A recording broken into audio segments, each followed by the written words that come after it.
It is Guido Anchovies, and I've gotten around to playing X-Men 2. Sorry it's taken so long. This game's quite a bit different from the first one. Characters all have special abilities that are a bit more fun, I would say. More of them in general, I suppose. For the most part, it's a better game. However, level design, once you get to the later levels, makes it pretty bad, actually. Kinda once you know how to play the first X-Men game, like, at least you can make it through, usually. This game, even when you know what to do, it's got its fair share of problems.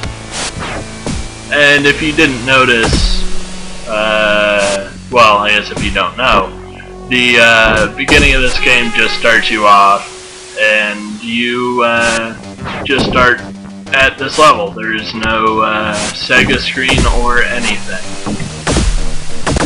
which is unique, I suppose, in the same way that the other X-Men game had something unique, and that you had to reset it. Other than that, it's a pretty standard platformer. There's nothing really too special. Once you get yellow health, there is something interesting in this game. All of your special attacks, which you do with the A button, become infinitely better. Without them, you're pretty much guaranteed to be up shit creek. With Beast, he shoots out a shockwave instead of just uselessly pounding the ground. I thought Beast was terrible for the longest time, just because I really only played these first levels, because I never really got that far in this game originally.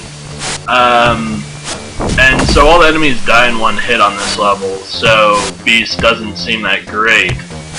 However, he actually does a pretty insane amount of damage. He, I think his punches are about the same as a Wolverine special attack with his claw or something like that when it's charged up to yellow. So once you get into the later levels, Beast is really useful. Until then, he's not that great, but he definitely has a use. Other than this shockwave thing, which is only useful when you have yellow health. He also, if you use A in the air, he has this kind of tumble thing, and everyone has like up and forward and downwards aerial attacks. Beast's downwards one's pretty good, because you can kind of spam it and bounce on people, I guess. Only other thing about him is he has this dive thing, and this attack, which actually launches the second player in a two-player game. And he has a wall jump and can grab walls. And that's pretty much all there is to Beast. He just does crazy damage. That dive thing, pretty much mostly useless, unless you just really plan something well. Oh, I didn't know that goes through walls. It's pretty good. Other than that, yeah, there's not too much to say about Beast or this first introductory level. It's pretty fun, actually. The game doesn't get unfun, to use not real words, until about after you get Magneto, which is really funny because everyone plays and then they get Magneto and then they try to use him, but it's not only the worst level to use him, but where the game begins to get terribly horrible. And so you get full life at the end of every level, and if you have it in the yellow, it actually stays though. Normally you just get filled to the top of the red meter. There's a bit of story that's going to come up, and it scrolls really slowly and you can kind of skip it or speed it up by hitting buttons, but it's so awkward and sometimes it just skips whole chunks, so I'll apologize in advance. But the story's, I don't know, it's not that great. I'll paraphrase it if I mess something up. But I guess let's drink something right now.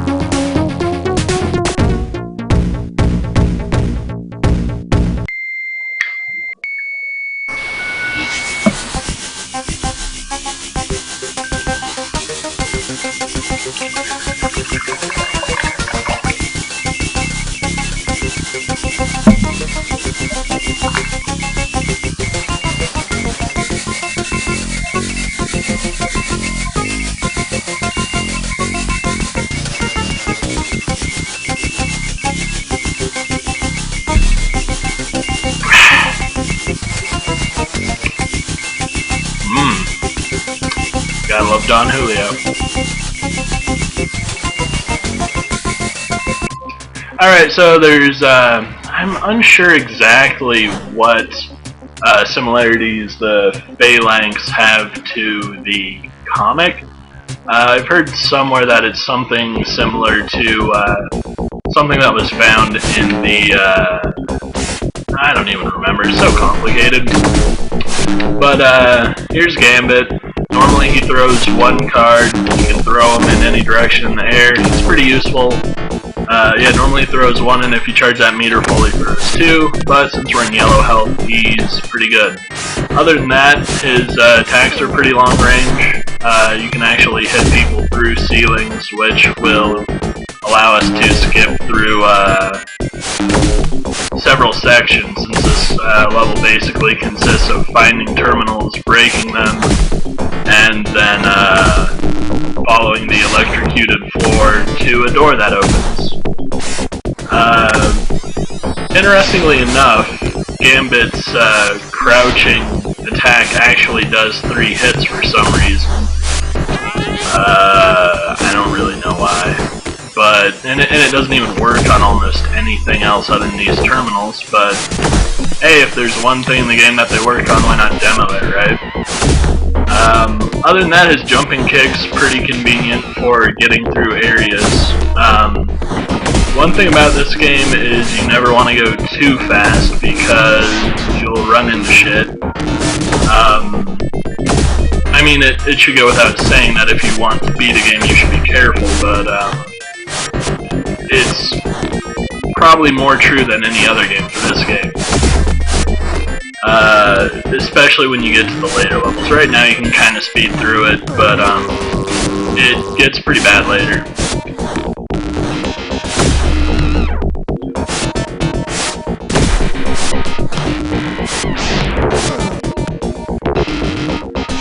As far as these robots go, I don't really have any clue. We're in the Sentinel factory, and these are robots, which I guess makes sense, in a way. But,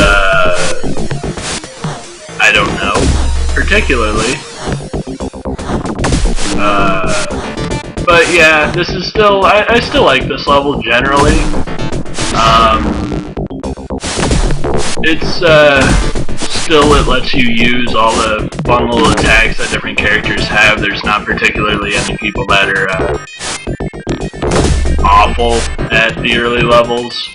When you get later into the game, there are definitely characters that are awful. But for now, the game's still fun, so that's good. I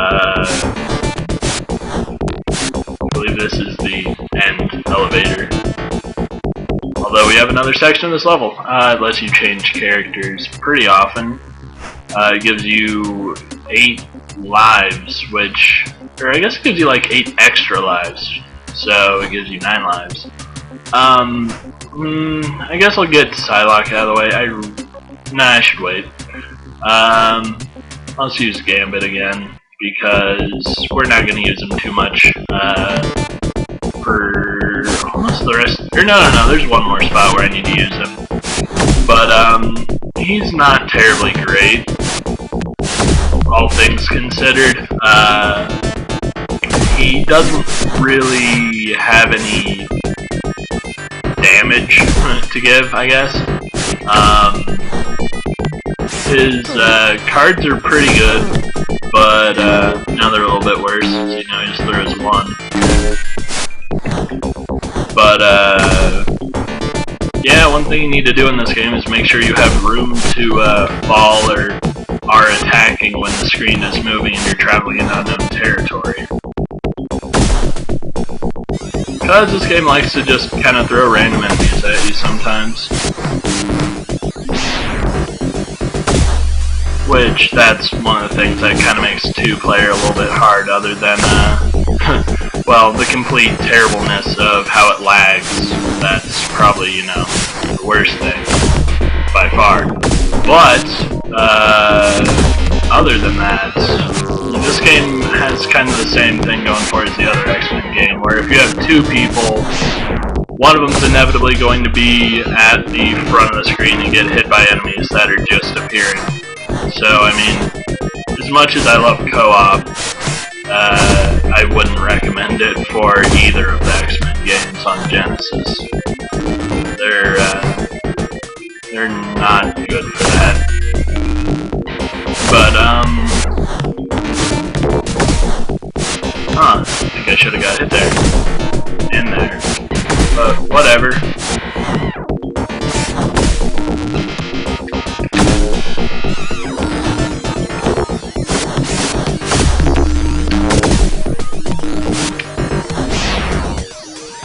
We're nearing the Master Sentinel, yes. He's, we're gonna go inside him. Because apparently that's where the off switch is. And by off switch, I mean we're going to destroy him. But, same difference, right?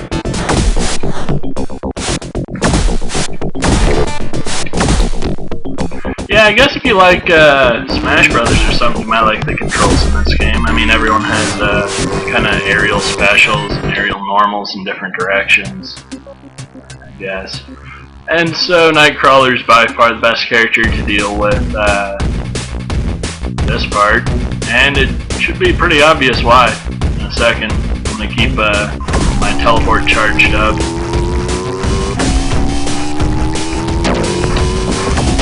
Oops, that doesn't even matter. And so, I guess it's not actually as obvious, other than the teleporting through the eye lasers. One thing that Nightcrawler has is his duck is actually low enough to go underneath the lasers that come out, which I believe Beast can also do. Other stuff Nightcrawler can do include climbing walls, which you can't climb these, I guess. And he can also he can double jump, he can teleport, he has kind of a really good sped up attack, kind of like Gambit. But generally, no, he's nowhere near as good as he was in the other X-Men game. He does have that downwards kick thing, which is kind of cool. Wait, this is the wrong way. Yeah, you're expected to remember the way you came in from, to a degree, I suppose, in this. Generally speaking, I believe you always want to head down. And they give you plenty of time. This is also pretty difficult with two players for the aforementioned sharing a screen, making it difficult to predict when these explosions are going to happen. If one person's at the front, they will pretty much just get destroyed instantly. Other than that, I believe, yeah, it's head down all the way, and then when you get to these corridors, it's too low, and then high, and that's pretty much it, I believe. They give you tons of time. I don't think I've ever ran out of time on this, but I mean, it's not feasible. There's a pretty decent amount of dead ends, I suppose. But, pretty much done at this point. Yep.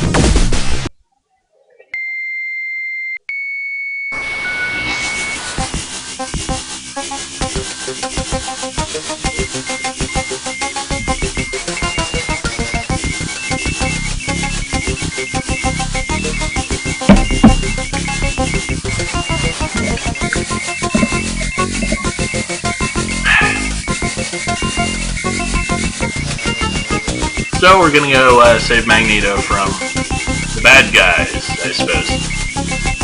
And I guess I'll cut it here. I'll see you guys next time when we're saving Magneto's ass. And maybe he'll be friends with us. Wouldn't that be cool? Alright, well, later.